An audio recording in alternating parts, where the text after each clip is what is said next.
안녕하세요. 돈에 환장한 시어머니 때문에 남편과 헤어진 30대 여성입니다. 제 얼굴에 침 뱉기 같아 어디에도 하지 못한 이야기를 해보려고 왔어요. 남편과 저는 대학 시절 같은 동아리 활동을 하다가 알게 된 사이입니다. 그때만 하더라도 서로 남녀로 본 것은 아니고 그냥 단순히 친구 사이였어요. 그러다 남편은 군대로, 저는 졸업을 하면서 자연스레 연락이 끊어졌고요. 그런 남편과 다시 마주친 건 그로부터 몇 년이 흐른 후였습니다. 좋아하는 작가의 강연이 있어서 참석을 했는데 거기에 남편도 왔던 거지요. 남편이 저를 먼저 알아보고는 아는 체를 해왔고 저도 모처럼 대학 시절 친구를 만나 반가웠답니다. 그리고 이후로 저희는 급속도로 가까워져 금세 연인 사이가 되었고 얼마 지나지 않아 결혼 이야기까지 주고받게 되었지요. 처음 결혼 이야기가 나왔을 당시 남편은 모아놓은 돈이 5천 있었고 저는 모아둔 돈이 9천 있었어요. 말이 나와서 말이지만 남편이 모은 돈이 제 예상보다 많이 적어서 좀 당황스럽더라고요. 저보다 늦게 사회생활을 시작했다는 건 알고 있었지만 그래도 이렇게 모은 돈이 차이가 날 줄은 몰랐으니까요. 그리고 알게 된 건 남편이 7살 어린 시동생 대학교 학비를 전부 내줬다는 사실이었어요. 저도 동생이 있지만 동생의 학비라던가 그런 걸 제가 내줘야겠다는 생각은 해본 적이 없거든요.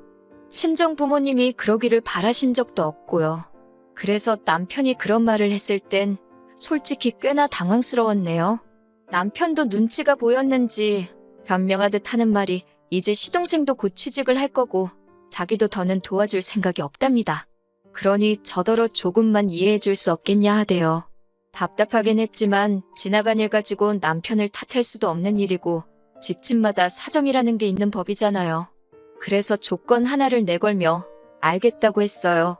그건 바로 결혼하게 되면 시동생이든 시댁이든 돈 들어가는 일은 무조건 저랑 상의를 해달라는 거였지요. 이후로 저희는 본격적으로 결혼 준비에 나섰습니다. 남편이 시동생 학비를 부담했다는 걸 알게 된 이후로 따져묻지는 않았지만 시댁의 경제적 사정이 좋지 않은가 보다고 막연히 짐작하고 있었고 그래서 별 기대 같은 건 없었어요. 어차피 저도 친정 부모님의 의사와는 별개로 웬만하면 친정의 손은 벌리고 싶지 않았거든요. 그런데 상견례 자리에서 어머님이 1억을 해주시겠다고 하시대요.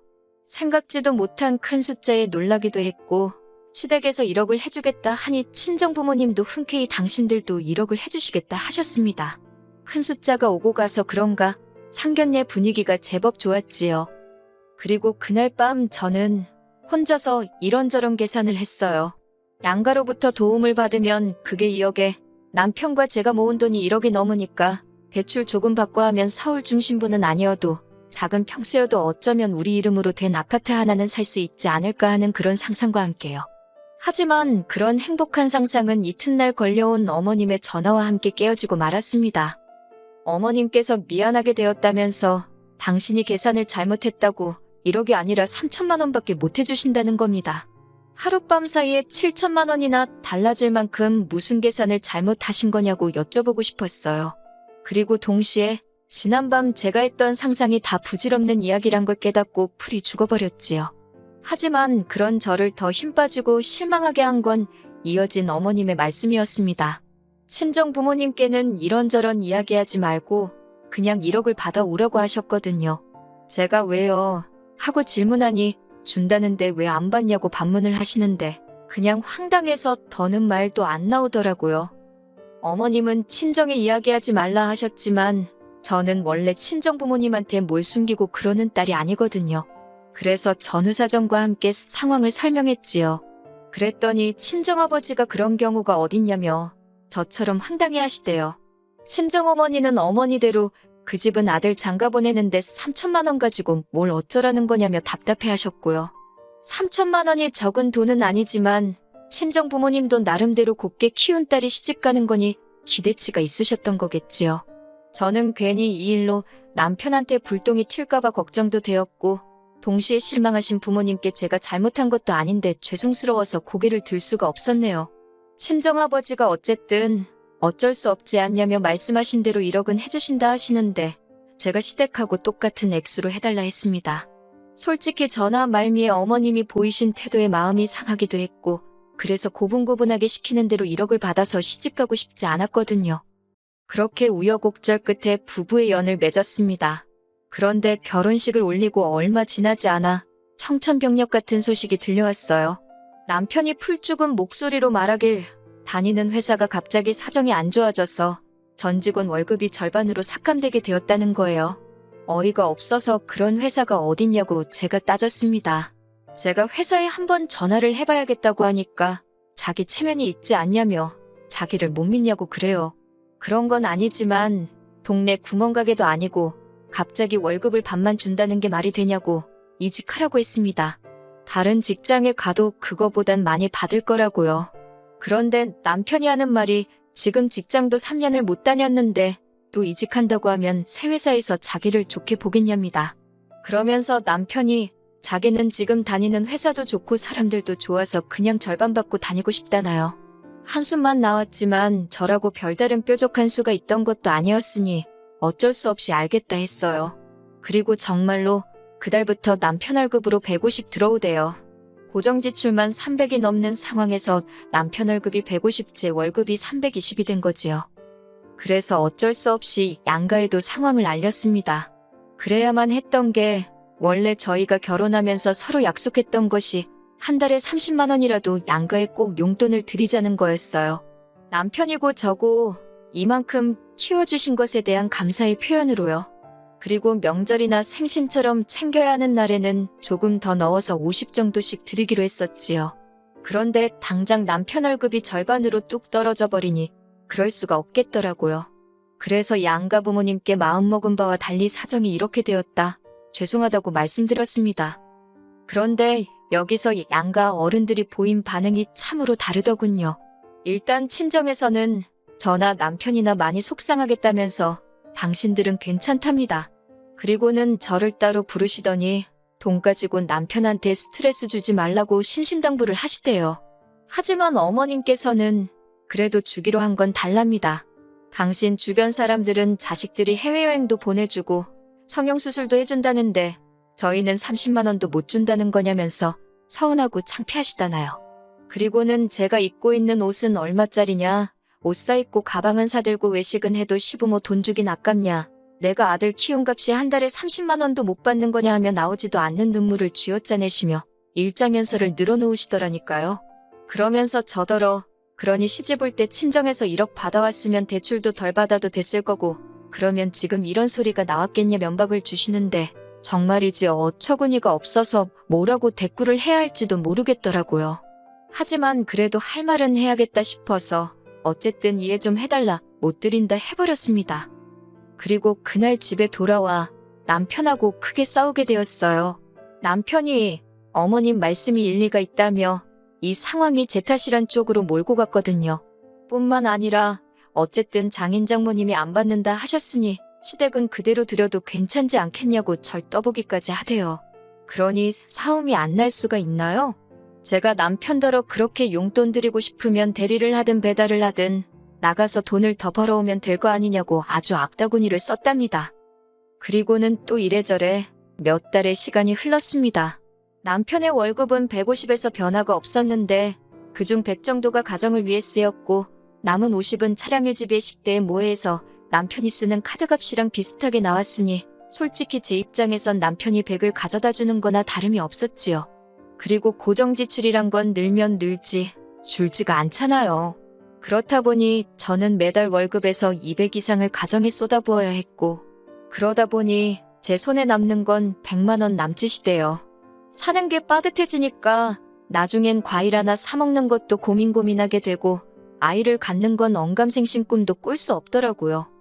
하지만 저는 그 모든 게 가증스럽고 사악한 생쇼에 불과했단 사실을 알게 되었습니다. 남편 월급일이 27일인데 27일 저녁이 되도록 남편 월급이 안 들어오더라고요. 남편은 친구들하고 약속이 있다면 나간 상황이었지만 돈 문제기도 하고 해서 기다리질 못하고 남편한테 전화를 했어요. 남편이 전화를 받더니 무슨 일이냐고 그래요. 그래서 회사에 혹시 무슨 일이라도 있는 건지 왜 월급이 늦는지 모르겠다 했지요.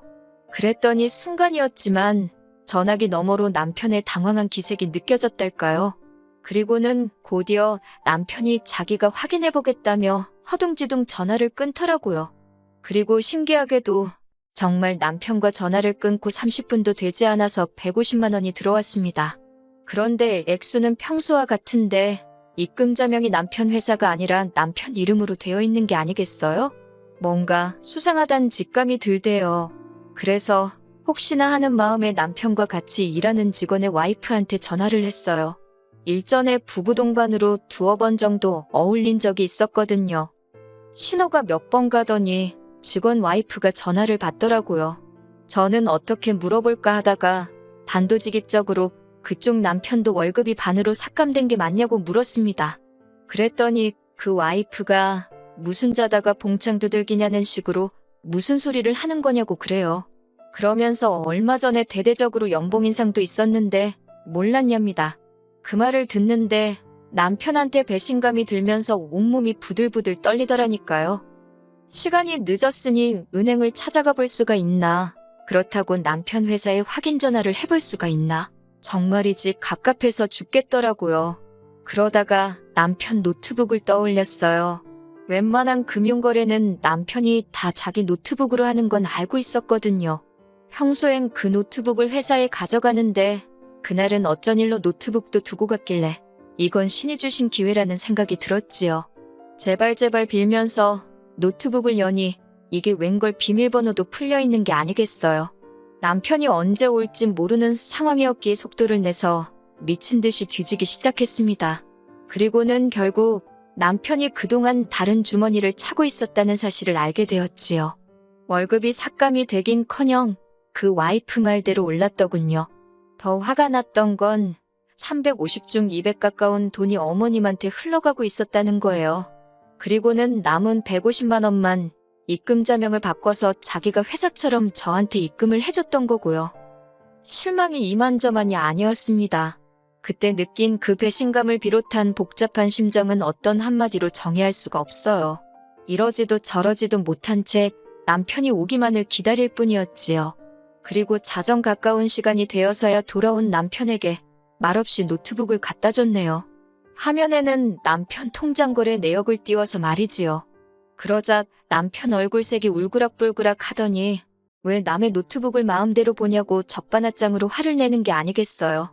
그런 건 솔직히 전혀 신경 쓰이지 않았지만요. 저는 남편에게 왜 이런 짓을 했냐고 물었습니다. 내가 그동안 얼마나 고생하고 스트레스 받아 하는지 옆에서 다 보지 않았냐고, 미안하지도 않았냐고 물었지요. 그랬더니 자기도 그러고 싶지 않았는데 어머님이 그러라고 했답니다.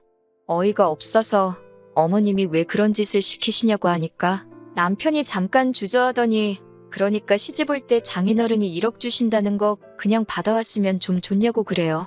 어머님이 남편더러 제가 동기한 줄 몰라서 준다는 돈도 마다하는 애라며 이참에 돈이 얼마나 귀한지를 가르쳐야겠으니까 시키는 대로 하라고 했답니다. 제가 쪼들리다 보면 결국 친정에 손 벌려서 남은 7천도 받아올 거라 그러셨다나요. 남편 이야기를 들을수록 어머님은 뻔뻔하고 염치도 없고 돈만 밝히는 여편네란 생각이 들었고 남편은 그런 어머님 때문에 제 뒤통수나 치는 쪼다무지리처럼 느껴지대요. 결국 듣다 못한 제가 남편한테 꼴도 보기 싫으니 이 집에서 나가라 했습니다.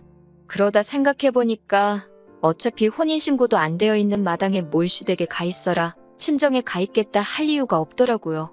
그래서 남편한테 그냥 이쯤에서 헤어지자 했어요. 신뢰가 산산조각 난 이 시점에 어떻게 같이 사냐고요. 그러자 남편이 그동안 안 갖다 준 월급 다 가져다 줄 테니 저더러 화풀 납니다. 실소가 나오더라고요. 됐다고 너 다 쓰고 부자 되라 그랬어요. 이후로 며칠 동안 남편과 실랑이가 있었습니다. 남편은 자기가 생각이 짧았다며 앞으로는 절대 그럴 일 없을 거라고 이렇게는 못 헤어진다고 저를 잡고 매달리대요. 하지만 남편의 그런 모습을 볼수록 제 마음은 차갑게 식어만 갔습니다. 어머님이 보이신 반응은 더 가관이었어요. 시부모가 돼서 며느리도 자식이니 좀 가르쳐보려고 그런 거랍니다. 그러면서 당신의 깊은 속뜻을 제가 왜 이해를 못하는지 답답하다나요. 그리고는 하시는 말씀이 진짜 헤어질 거면 당신이 해준 3천만 원은 돌려달랍니다. 제가 생각해보고 말 것도 없이 싫다고 못 준다고 했어요. 저조우라고 주신 돈도 아닌데 왜 저한테 그러시냐고 어머님 아들한테 받으시라 그랬지요. 그러자 어머님이 저더러 사기꾼이네 꽃뱀이네 하시길래 저도 어머님더러 어머님은 빈대고 남편은 방울뱀이냐고 받아쳐버렸네요. 그리고 이후로 벌써 2달 가까운 시간이 흘렀습니다. 남편은 와이프나 속이고 돈이나 빼돌리는 찌질이로 회사에 소문이 나서 얼굴도 못 들고 다닌다고 그 직원 와이프가 소식을 전해주더군요. 제가 웃으면서 그 소문은 도대체 어쩌다 난 거냐고 물으니 그 직원 와이프가 대답은 안 하고 실실거리대요. 맞아요.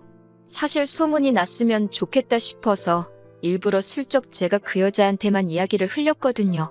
한편 남편과 헤어진 이후로 저는 그 어느 때보다 잘 지내고 있습니다. 돈 계산하면서 궁상 안 떨어도 되니까 살만 나네요.